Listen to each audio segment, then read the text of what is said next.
আসসালামু আলাইকুম। সবাইকে স্বাগত জানাচ্ছি আমার দেশ আজকের বিশ্বে। সঙ্গে আছি তামান্না মিনহাজ। শুরুতেই শিরোনাম। ইসলামাবাদে আত্মঘাতী বোমা হামলায় নিহত 12, ভারতকে দায়ী করল পাকিস্তান। ভারতের দাবি গাড়ি বিস্ফোরণে জৈশ-ই মোহাম্মদ জড়িত, মোদির হুঁশিয়ারি। ভারত জুড়ে নিরাপত্তা জোরদার, ভ্রমণে নাগরিকদের সতর্ক করল যুক্তরাষ্ট্র যুক্তরাজ্য।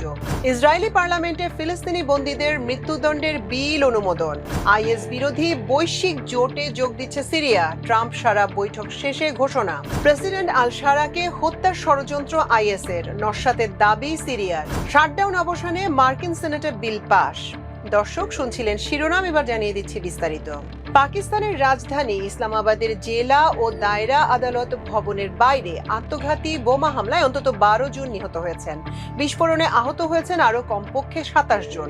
মঙ্গলবার ইসলামাবাদ পুলিশের জ্যেষ্ঠ এক কর্মকর্তা দেশটির সংবাদ মাধ্যম ডন নিউজকে হতাহতের এই তথ্য নিশ্চিত করেছেন। আদালত চত্বরের এই ঘটনাকে আত্মঘাতী বিস্ফোরণ বলে অভিহিত করেছেন পাকিস্তানের প্রেসিডেন্ট আসিফ আলী জারদারি। এদিকে পাকিস্তানের প্রধানমন্ত্রী শেহবাজ শরীফ ইসলামাবাদের আদালতের বাইরে আত্মঘাতী হামলার নিন্দা জানিয়েছেন এবং অভিযোগ করেছেন এই হামলায় ভারতের সক্রিয়ভাবে সমর্থিত চরমপন্থী গোষ্ঠীগুলো জড়িত। ভারতের সন্ত্রাসী প্রক্সিগুলোর মাধ্যমে পাকিস্তানের নিরস্ত্র নাগরিকদের ওপর সন্ত্রাসী হামলা নিন্দনীয়। ভারতকে এই অঞ্চলে প্রক্সির মাধ্যমে সন্ত্রাসে জড়ানোর জঘন্য কাজ থেকে বিরত থাকতে হবে। তিনি ইসলামাবাদের এই ঘটনার তদন্তের নির্দেশ দিয়েছেন এবং যারা দায়ী তাদের বিচারের মুখোমুখি করা হবে বলে জানিয়েছেন। এছাড়া দেশটির প্রতিরক্ষা মন্ত্রী খাজা আসিফ এই বিস্ফোরণের জন্য আফগানিস্তানের দিকে ইঙ্গিত করে এক প্রতিক্রিয়ায় বলেছেন, কাবুলের শাসকরা পাকিস্তানের সন্ত্রাস বন্ধ করতে পারে, কিন্তু ইসলামাবাদে এই যুদ্ধ নিয়ে আসা কাবুলের একটি বার্তা, যার জবাব পাকিস্তান পুরোপুরি দিতে সক্ষম। ভারতের রাজধানী নয়াদিল্লিতে ঐতিহাসিক লাল কেল্লার কাছে ভয়াবহ বিস্ফোরণে অন্তত 13 জন নিহত হয়েছে এবং 20 জনেরও বেশি আহত হয়েছেন। এই ঘটনায় সন্দেহভাজন হামলাকারী হিসেবে ডাক্তার ওমর নবী নামে এক ব্যক্তিকে চিহ্নিত করা হয়েছে।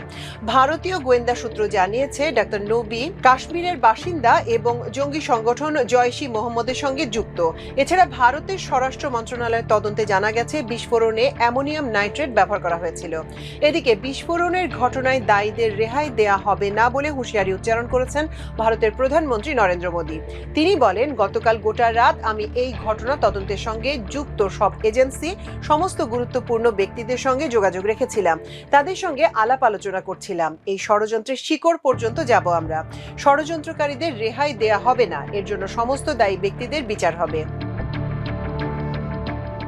ভারতের লাল কেল্লার কাছে গাড়ি বিস্ফোরণে ভারত জুড়ে সতর্কতা জারি করা হয়েছে। নয়াদিল্লির গুরুত্বপূর্ণ স্থান, মেট্রো স্টেশন, বিমানবন্দর ও সরকারি ভবনে উচ্চ সতর্কতা জারি করা হয়েছে। একই সঙ্গে মুম্বাই, কলকাতা, উত্তরপ্রদেশ ও হরিয়ানাতেও নিরাপত্তা জোরদার করা হয়েছে।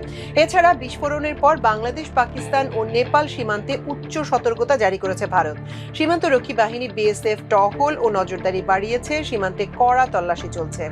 এদিকে গাড়ি বিস্ফোরণের পর নাগরিকদের জন্য ভ্রমণ সতর্কতা জারি করেছে যুক্তরাষ্ট্র ও যুক্তরাজ্য। ওই সতর্ক বার্তায় নাগরিকদের সতর্ক থাকতে এবং নির্দিষ্ট এলাকা এড়িয়ে চলার পরামর্শ দিয়েছে দেশ দুটি।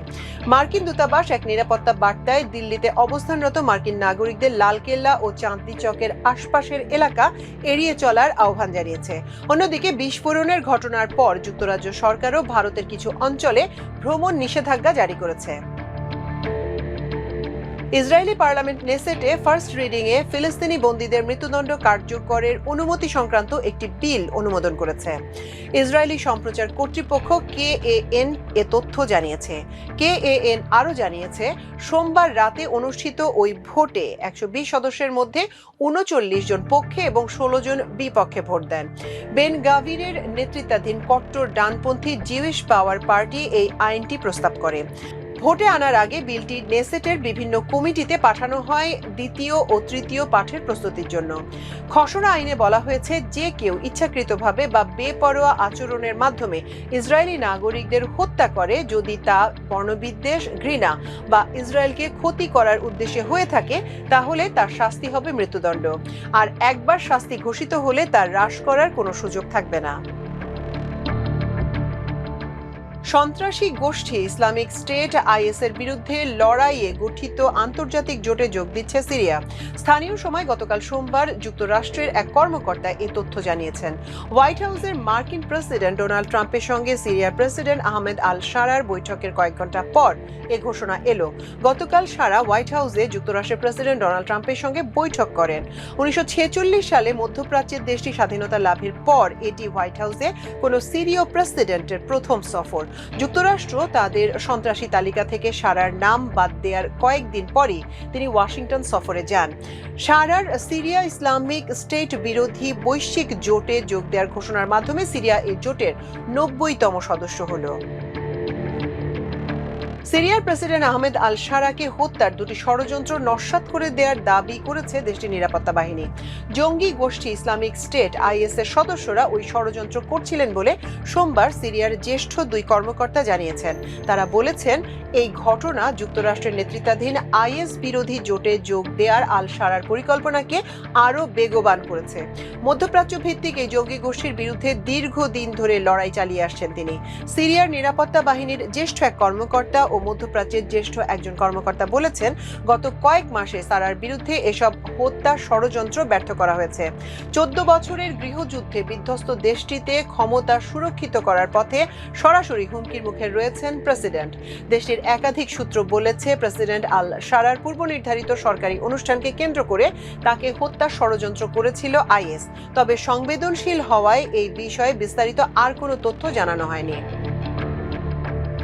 যুক্তরাষ্ট্রে চলমান শাটডাউনে সৃষ্ট অচলাবস্থা অবসানে দেশটির আইনসভা কংগ্রেসের উচ্চকক্ষ সেনেটে একটি তহবিল বিল পাশ হয়েছে। স্থানীয় সময় গতকাল সোমবার 60-40 ভোটে বিলটি পাশ হয়। 8 জন ডেমোক্রেটিক আইন প্রণেতা রিপাবলিকানদের সঙ্গে যোগ দিয়ে এই তহবিলের পক্ষে ভোট দেন। সিনেটে 53-47 ভোটের সংখ্যাগরিষ্ঠ রিপাবলিকানদের 60 ভোটের ন্যূনতম সীমা অতিক্রমের জন্য এই পদক্ষেপ জরুরি ছিল। নতুন বিলটি কার্যকর হলে 31 জানুয়ারি পর্যন্ত সরকারি কার্যক্রম আবারও চালু হবে এবং খাদ্য সহায়তা ও আইন সভা সহ অন্যান্য প্রতিষ্ঠানকে অর্থায়ন করা হবে। সেনেটে পাশ হলেও বিলটি এখন নিম্নকক্ষ প্রতিনিধি পরিষদে অনুমোদন পেতে হবে। এরপর বিলটি যাবে প্রেসিডেন্ট ডোনাল্ড ট্রাম্পের কাছে। তিনি স্বাক্ষর করলেই এটি আইনে পরিণত হবে। দর্শক, আজকের বিশ্বের আয়োজন ছিল এ পর্যন্তই। এতক্ষণ সঙ্গে থাকার জন্য অশেষ কৃতজ্ঞতা। আল্লাহ হাফেজ।